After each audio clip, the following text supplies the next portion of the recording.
सम्मान्य शिक्षक साथियों, जय हिंद।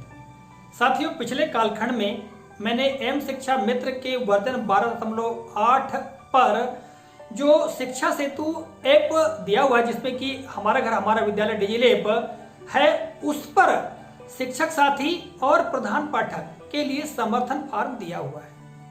मैंने इस समर्थन फॉर्म को हमें किस प्रकार से भरना चाहिए इस संदर्भ में जानकारी दी थी। साथियों, हमारे कुछ शिक्षक साथियों ने मुझे कमेंट करके और फोन करके यह बताया कि कुछ समस्याएं आ रही हैं एम शिक्षा मित्र पर। तो साथियों, इन्हीं समस्याओं पर आज के इस कालखंड में मैं चर्चा करूंगा और समस्याएं कौन कौन सी हैं और इन समस्याओं के क्या कारण हो सकते हैं, साथ ही इनका हम निदान कैसे कर सकते हैं, इस पर मैं चर्चा करने वाला हूं। तो साथियों, सबसे पहली बात तो यह है कि हम उन कमेंट्स को देख लेते हैं मेरे मोबाइल के स्क्रीन पर कि हमारे जिन शिक्षक साथियों ने कमेंट किया है और समस्याएं बताई हैं, और इन समस्याओं को देखते हुए मैं वहीं पर आपको सुझाव भी बताने का प्रयास करूंगा। इसके अलावा जो पीछे मैंने व्हाइट बोर्ड पर जानकारी लिखी है, इस जानकारी पर भी हम बाद में बात कर लेंगे। तो सबसे पहले हम देख लेते हैं कमेंट्स। तो साथियों, आप यहाँ पर देखेंगे हमारे सम्मानित कुछ शिक्षक साथियों के कमेंट्स, जिनको की समस्याएं आई, उन्होंने समस्याओं का विवरण लिखा है। साथियों, यहाँ पर आप सबसे पहले देख रहे हैं हमारे शिक्षक साथी सम्मानित श्री संदीप सेन। इन्होंने लिखा है कि एम शिक्षा मित्र ऐप 12.8 में शिक्षक समर्थन फॉर्म न्यू का बताएं सर। तो साथियों, ऐसे ही हमारे कुछ शिक्षक साथियों ने मुझे कमेंट के माध्यम से और व्हाट्सएप के माध्यम से कहा कि आप एम शिक्षा मित्र ऐप के वर्जन 12.8 में शिक्षकों का जो समर्थन फॉर्म है उसे भरकर बताएं। तो साथियों, मैंने इस संबंध में वीडियो तैयार किया, जैसे कि आप यहाँ पर देख रहे हैं कि एम शिक्षा मित्र ऐप 12.8 वर्जन पर शिक्षक समर्थन फॉर्म बदल गया है, देखें कैसे भरना है। ठीक है, तो साथियों, इस वीडियो को देख करके हमारे कुछ शिक्षक साथियों को समस्याएं और कुछ शिक्षक साथियों ने इसकी प्रशंसा भी की। यहाँ साथियों आप देखेंगे तो हमारे कुछ शिक्षक साथियों ने समस्याएं लिखी हैं। यहाँ पर शशांक भटनागर जी ये लिखते हैं कि क्लास 6 से 8 तक का ही बता रहा है, मेरे इसमें 1 से 500 नहीं। तो साथियों, ये समस्या हमारे सम्मानीय कुछ शिक्षक साथियों के जो समर्थन फॉर्म है उसमें आ रही होगी। क्यों आ रही होगी उसकी वजह आपको मैं बता देना चाहता हूँ। देखिएगा, यदि आप माध्यमिक शाला से कनेक्टेड हैं तो जो आपका नाम है वो माध्यमिक शाला की सूची में दर्ज होगा। इस वजह से केवल माध्यमिक शाला के लिए ही आपके समर्थन फॉर्म में लिखा हुआ आ रहा है 6 से 8, 1 से 5 तक का ऑप्शन नहीं है। ठीक है, आगे हम देखते हैं साथियों समस्या। तो यहाँ पर श्री देवेंद्र डहरिया जी लिखते हैं कि सर, मुझे वायोलेशन ऑफ यूनिक की कॉन्स्टेंट्स का एरर बता रहा है सर, फॉर्म भर नहीं पा रहा हूँ। तो साथियों देखिएगा, ये कुछ समस्याएं आ रही हैं, जैसा कि मैंने आपको 1-2 बार बताया है, दीक्षा ऐप के माध्यम से बताने का प्रयास किया कि ट्रैफिक समस्या की वजह से ऐसा होता है। चलिए हम इस पर आगे अभी व्हाइट बोर्ड पर चर्चा करेंगे। ठीक है, यहाँ देखिएगा अगला कमेंट श्री मदन गोपाल नामदेव जी लिखते हैं कि लॉगिन नहीं हो रहा सर। देखिएगा, वर्तमान में ट्रैफिक समस्या की वजह से सर्वर डाउन की पोजीशन आ जाती है, इसकी वजह से लॉगिन हम नहीं कर पाते हैं। ठीक है, अभी इस पर हम आगे और चर्चा कर लेंगे। अगला कमेंट हम देखते हैं। तो यहाँ पर देखिएगा श्री संतोष शर्मा जी ये लिखते हैं कि सप्ताह और माह की जानकारी प्रतिदिन न भरने पर प्रोग्रेस आगे नहीं होती है। जी हाँ सर, मैंने बताया भी है कि जब हम सप्ताह और माह की जानकारी हम उसमें जब तक उसमें भरते नहीं तब तक जानकारी आगे नहीं बढ़ती है। तो इसमें ये बात है कि देखिएगा, यदि आप पहली बार भर लेंगे और उसके बाद प्रतिदिन भी भरेंगे तो पहली बार जो भरी गई जानकारी उसी को मान्य किया जाएगा, बाद की जानकारी को मान्य नहीं किया जाएगा। तो आपको क्या करना है, इसमें प्रतिदिन भर लेना है हालांकि जानकारी को, परंतु जो पहली बार आप भरेंगे उसी जानकारी को मान्य किया जाएगा। इसमें कोई समस्या की बात नहीं है। ठीक है, आगे हम बढ़ते हैं। साथियों, यहाँ पर आप अगला कमेंट देख रहे हैं श्री राजू प्रसाद जी का, जिन्होंने लिखा है कि क्लास 6 से 8 ही आ रहा है, क्लास 1 to 5 नहीं आ रहा है, कृपया बताएं। तो साथियों, जैसा कि आपको मैंने पूर्व में बताया कि कुछ शिक्षक साथियों के फॉर्म में केवल 1 से 5 ही बता रहा है, 6 से 8 नहीं आ रहा है। ये बता रहा है, या कुछ शिक्षक साथियों के फार्म में अर्थात एम शिक्षा मित्र के फार्म में 6 से 8 आ रहा है, 1 से 5 नहीं आ रहा है ना। तो ये स्थिति आ रही, तो उसकी वजह मैंने आपको बताया कि आपका नाम माध्यमिक शाला की सूची में दर्ज होगा, क्योंकि आप एक शाला एक परिसर के तहत या पूर्व से ही आपके यहाँ पर 1 से 8 या 1 से 10 तक की शालाएँ एक साथ संचालित हो रही होंगी, तो ये समस्या आ रही है। चलिए हम आगे और चर्चा करेंगे। तो साथियों, ये कुछ कमेंट्स थे, इन पर मैंने चर्चा की। अब हम चलते हैं पुनः व्हाइट बोर्ड पर। तो साथियों, आपने अभी उन कमेंट्स को देखा, हमारे जो शिक्षक साथियों ने समस्याएं बताई और उन समस्याओं को मैंने लगभग समाधान भी बताने का प्रयास किया। इसके अलावा व्हाइट बोर्ड पर जो जानकारी मैंने लिखी है उस पर भी हम एक नजर डाल लेते हैं कि एम शिक्षा मित्र 1 के 12.8 वर्जन पर समर्थन फॉर्म भरने या लॉगिन होने में समस्या, उसका समाधान। ठीक है साथियों, तो देखिएगा, जैसा कि हमने अभी कमेंट पर देखा, जो समस्याएं हैं उन समस्याओं में से कुछ एक समस्याओं को मैंने यहां लिख लिया है। तो समस्या कौन कौन सी है? ऐप लॉगिन समस्या।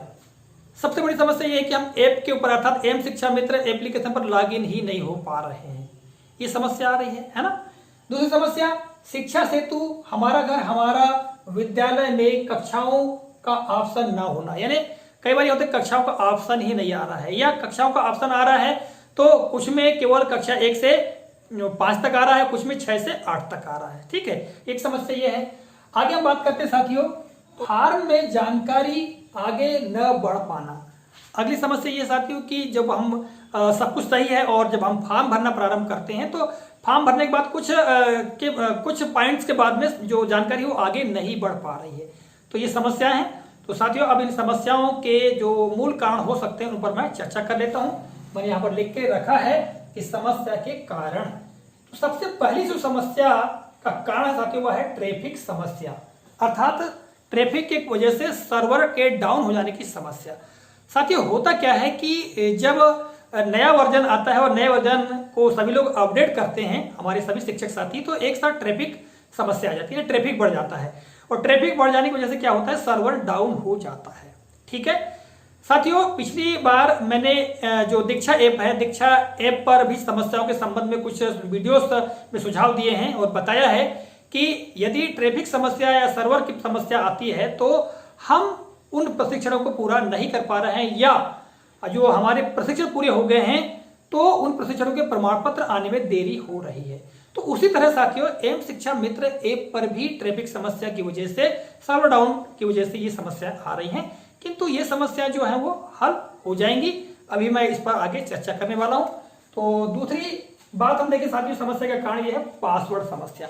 जब हम एम शिक्षा मित्र पर लॉगिन होते हैं तो हमारा जो पासवर्ड एरर बताता है, होता क्या साथियों कि हम हमारे पासवर्ड को काफी दिनों से उसको अपडेट नहीं करते हैं। ठीक है, हमें लगभग माह 2 माह के अंदर एक बार हमारे जो यूनिक आईडी का जो पासवर्ड है उसे अपडेट कर ही लेना चाहिए, जिससे कि हमारा पासवर्ड जीवंत बना रहे। ठीक है, पासवर्ड एक्सपायर हो जाने की वजह से लॉगिन नहीं हो पाते हैं। तो साथियों, इसके लिए मैं उपाय बताने वाला हूं कि हम इसके लिए क्या कर सकते हैं।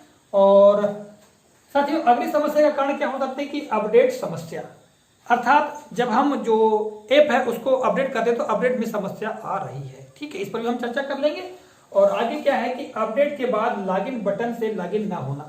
साथियों, अगली समस्या का कारण ये है कि हम क्या होता है कि जब अपडेट कर लेते तो अपडेट कर लेने के पश्चात जो लॉगिन बटन दिया हुआ होता है, ठीक है, एम शिक्षा मित्र पर, जैसा कि आप यहाँ पर देख रहे हैं, ठीक है, इस लॉगिन बटन पर क्लिक करके हम क्या करें, हम सीधे अपनी यूनिक आईडी और पासवर्ड के माध्यम से लॉगिन हो जाए, और इसके बाद हम जब समर्थन फॉर्म भरेंगे तो हमारी जानकारी आगे बढ़ सकती है। ठीक है, तो साथियों, मैंने ये आपको समस्या का कारण बताया। अब इनके समाधान उपाय भी हम देख लेते हैं।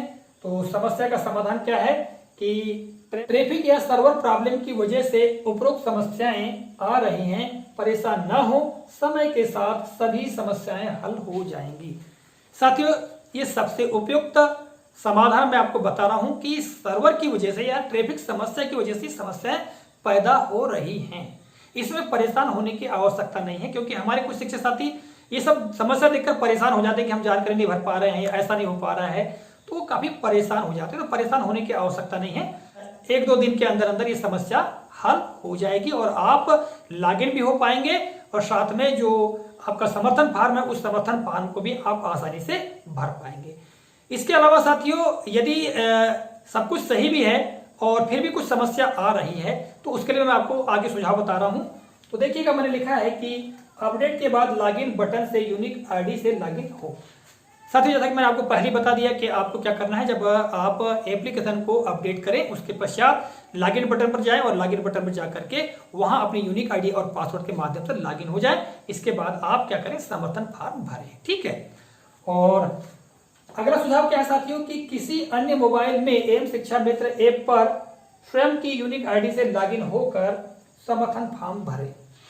साथियों कई बार ये होता है कि हमारे मोबाइल में ही एरर आ जाता है, ठीक है, या हम जब मोबाइल पर कोई एप्लीकेशन को डाउनलोड करते हैं या अपडेट करते हैं तो एरर की स्थिति पैदा हो जाती है। ऐसी स्थिति में सब कुछ सही होने के बावजूद भी हम लॉगिन नहीं हो पाते हैं, या लॉगिन हो भी गए तो हम जो समर्थन फॉर्म है या जो जानकारी उसको हम अपडेट नहीं कर पा रहे हैं। तो उसके लिए क्या करें आप, उसके लिए अपने परिवार के किसी सदस्य के मोबाइल पर या किसी शिक्षक साथी के मोबाइल पर एम शिक्षा मित्र को डाउनलोड करके उसमें अपनी स्वयं की यूनिक आईडी और पासवर्ड से लॉगिन होकर के समर्थन फॉर्म को भर लें। ठीक है। अब साथियों अगला जो समाधान मैंने क्या लिखा है कि एम शिक्षा मित्र ऐप को डिलीट कर पुनः डाउनलोड करके लॉगिन करें।